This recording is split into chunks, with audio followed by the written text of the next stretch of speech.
Good morning, Nebraska. My name is Sommer Sibilly-Brown, and I'm super excited to be here with you today.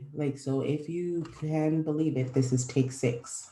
Um, yep, take six. And I think part of it is just the immense nerves and excitement I feel about being in conversation with you today about something that I'm so super passionate about, and really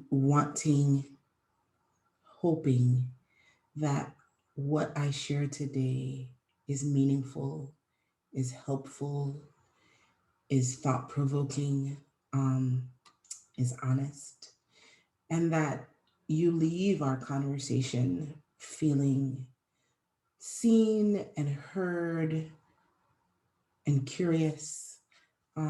And I only have about 15 to 20 minutes, so I will go straight into the presentation with you. It's not a lot of text. I like to tell people that, I'm not an expert. I'm or my expertise is actually in humanity. I will share a little bit about my journey, but the basis of this conversation, after we get through these just like five, six contextual slides, um, is feeding the future with farm to school. First, I would like to invite you to ground yourself in this place. If you feel comfortable, you can turn off your camera or leave your camera on. Take a deep breath and let go. Another deep breath and let the emails that you're thinking about pass, the things that are preoccupying your thought processes, and be present. Breath is a hallmark of life, and I am really happy to be alive in this moment, in this time, with all of you. I would like to give an ancestral acknowledgement. I'd like to call on my great grandfather, John Joseph Sibley, my grandfather, William Florian Glassford, my grandmother, Bernice Marie Sibley, my aunt, Lenis Charles, Caroline Daniel, Joan Veronica, and for some heroes, some champions of justice in the Virgin Islands. Um, hmm, Melvin Evans, Queen Mary, Boro. And I would like to invite you to do the same. Think about your ancestors, think about your community champions, those who have passed on, those who have made a difference in your life, close or far, um, and venerate them for a moment. I heard Oprah say on YouTube once that I come as one but stand as 10,000. And I would like in this moment to invoke the 10,000. I also want to give a land acknowledgement. Land acknowledgements really, to my knowledge, haven't been big in the Caribbean, but as I work more nationally and I understand the premise, I want to honor the people from the land where I live. And so I live in the Caribbean, named for the Caribs. And so I live on the land of the Carib, Taino, Siboney, and Kalinago Arawakan speaking people.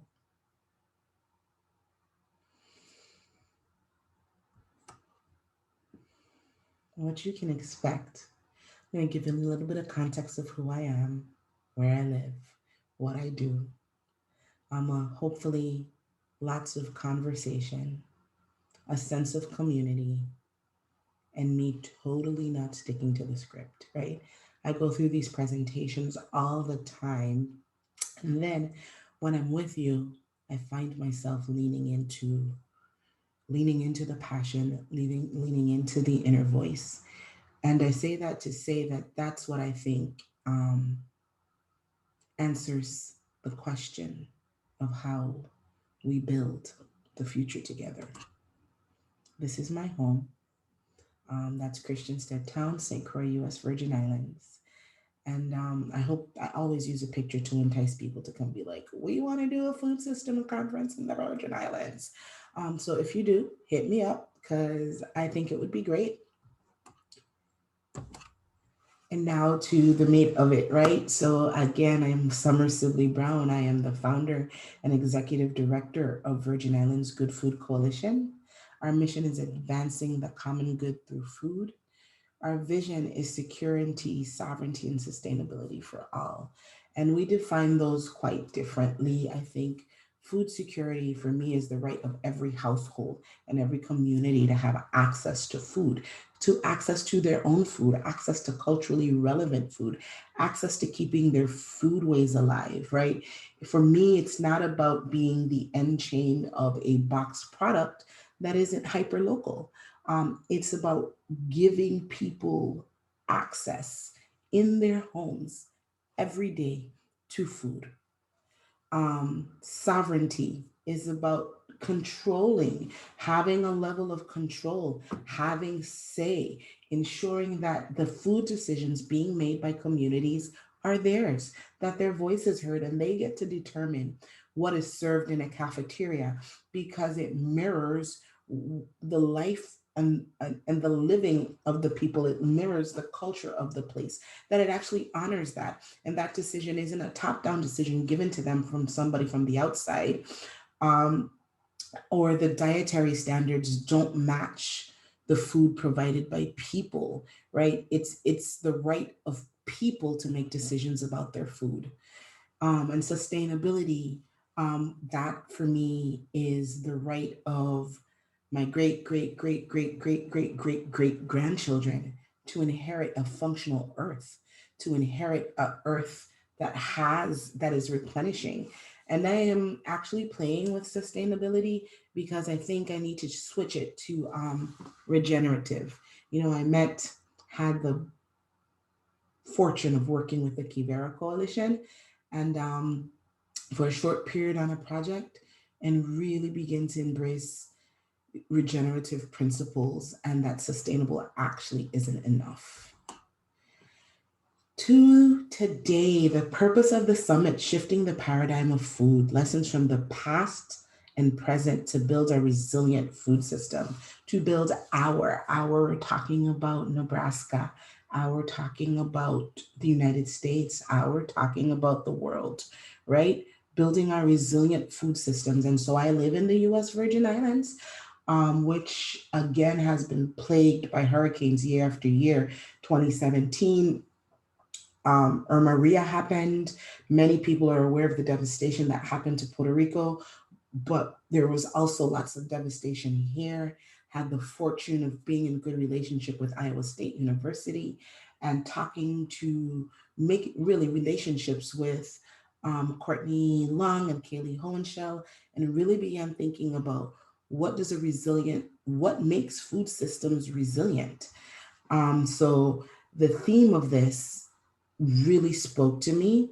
I'm also a advisory board member for the National Farm to School Network, and the entire title, like the shifting the paradigm of food, like also was like because I felt like here we go, shifting the paradigm of food is kind of where we're at. We're talking about food justice, and so that means to me that we're talking about racial justice, and seeing that vision reflecting on what is the paradigm that we're actually shifting.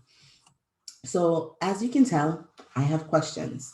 Most of what I bring to the table is inquiry, and I hope you will be excited to be in inquiry with me. What is the paradigm that we are shifting? What are the lessons we have? What lessons have we learned? What does it mean to be resilient? And why is farm to school central to this work? Like, why? How is farm to school central to this work? So I'm going to go straight into it. What is the paradigm we're shifting? What are the lessons we've learned? What does it mean to be resilient? And like, what role does farm to school play in all of this? And I'm going to kind of stop sharing screen and just talk to you right now. So what is the paradigm that we're shifting? In my world as a um, Virgin Islands, Caribbean, African descendant who is a United States citizen who lives in like one of the last colonies. Yeah, we can't vote for president. We're actually um, territory, who has no say in her food, who is 43 years old and morbidly obese. I think about the paradigm shifting of access for all, right? If I were to show you a map, and I wanted to, but I don't think we have enough time. If I was to show you a map, on the map of the United States, like I am a blip, I am a dot, but in the conversations of food, there's so many people who are that same blip, who are that same dot, who are actually not just marginalized, but whose foodways are just numbers on a paper, right? Whose foodways, whose food access, whose food security is a number that we as people who work in food use all the time, but we're not really quantifying that what we should be talking about is the human, not just the 4.9% of us that are this race or that race, or because what we've done is we've used data to kind of like dehumanize, right? We talk about the data, but data is supposed to be actionable. So I think the paradigm shift is, how do we as people who work in a field with a level of expertise take that expertise and make it applicable to humanity, right? That is the paradigm shift, taking our work from in offices of assessing data, gathering data, building best practices, and actually make those practices applicable and informing those practices with community, right? And so farm to school is a perfect example. Yay, I heard that your state has, you for the first time are passing major legislation in support of farm to school, um, and placing it in the State Department of Education. And I've read the legislation, and it does all the things that a good piece of legislation should do for farm to school. It incorporates procurement, it incorporates education opportunities, right? Um, it has you guys have a functioning group of people, a food policy council of sorts, working on it. It says that we should include communities, you know. So we're like, yay, we're gonna purchase from farmers. But my question to you is, who are those farmers going to be? The beauty of institutionalizing farm to school is that we're looking at a flow of resources that could hold this pillar up that we care about. The danger of the way in which we do that is making sure that we're not just increasing power for a subset that is already in power and control, but that we're actually using this legislation or using this process to share power across stakeholders, right? So the paradigm that we're shifting is, how do we take this from the few who've been in control of a food system, who've been in control of food, and share it with the many, right? Spread it across stakeholders. How do we make this authentic? How do we make this scalable? But how do we make this actually representative, is what I want to say. If you have different parts of your state, different communities have different reflections and different identities, how is that actually reflected in your food system? How is that actually reflected in your institutionalized programs, of which farm to school will now be one? How is your state Department of Education and your school food authorities capable of using this new piece of legislation with a charge that says stakeholder informed to actually have culturally relevant food in cafeterias that is sourced from a diverse group of farmers that are also representative of the numbers in your state. Um, the other thing I want to know is, like, so the title of this presentation is Feeding the Future with Farm to School. And I personally, so my work in food systems began as a farm to school project. And the reason why, and it was given to me by my students, I used to work in an elementary school. But the reason why I think this is so powerful is because if we're actually building something, One, leading from the future, leading from the learnings of our children and what our school systems look like and who's eating. And by the way, 26%, 26.1% of the children in your state. I looked at your kids count data. I could be wrong, but they're food insecure. So school lunch is a really great place. Farm to school is a really great place to begin giving people access. But what I was saying, my time is going to be up soon. I'm so excited. Not that my time's up, but that I'm talking to you and I don't want it to be up. What I was saying is that farm to school is a place where we can start building new systems. I had a friend, his name is Tim Mary. He recently said on a call, and I don't know if this is his statement, but I'm quoting him. He could have gotten it from someplace else. He said, the resilience of a forest is based on the interconnectivity of its roots. Strong root systems is what makes something resilient. And so, in building, looking at our young people as individual trees in a forest where we're investing in building strong root systems, that is how you make a more resilient food system. Resilience has something to do with being diverse. Resilience has something to do with being redundant, right? Redundant systems in places, not having one seed bank, but having multiple, not having one grower, but having multiple, not having own, it's not the monocrop one size fits all. It's actually we're getting all of the things that we need from multiple places and bringing it together. So if something happens over here, we still have systems over here that can provide what we need.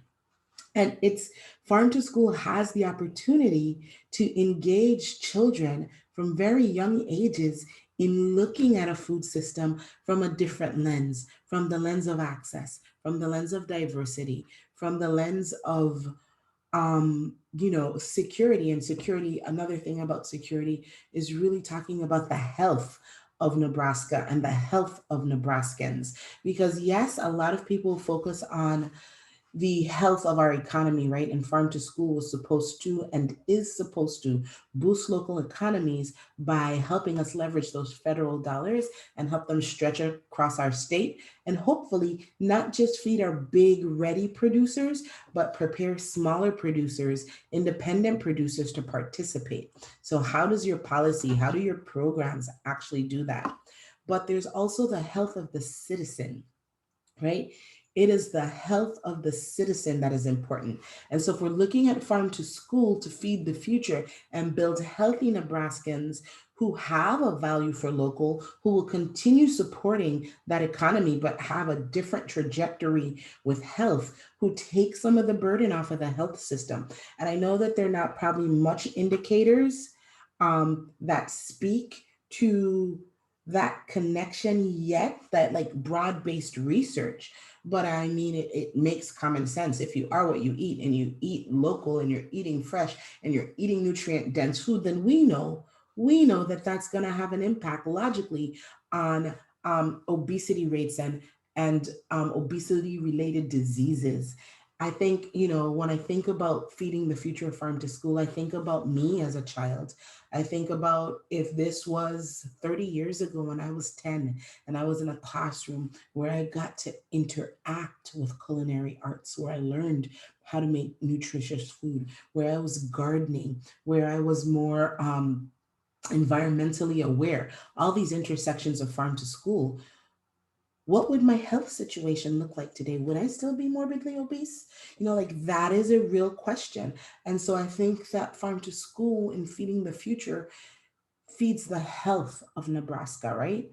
Um, Monetary, economic diversity, health, having that money flow, health of the individual citizen. And but it also makes us secure in the case of global pandemics, right? In the case where we don't want to exchange food, where our borders have to be closed. What do you actually have in Nebraska that can feed Nebraskans, where if protocols were put in place, where borders were actually shut in your state and you were feeding yourself from the inside out? What are people eating? um I think my 20 minutes is up. And that was just the beginning of a conversation. I hope that I said something that was meaningful for you. Um, Being in conversation with you was also maybe an exploration of thought. And like, I think we're going to go into a conversation together now. So thank you for having me. My prayer for Nebraska um, is that your role in our global food system, in your communities, is a part of shifting us to a racially just world, and food justice being part of that, and that the voice of all Nebraskans is reflected in what you do next. Thank you.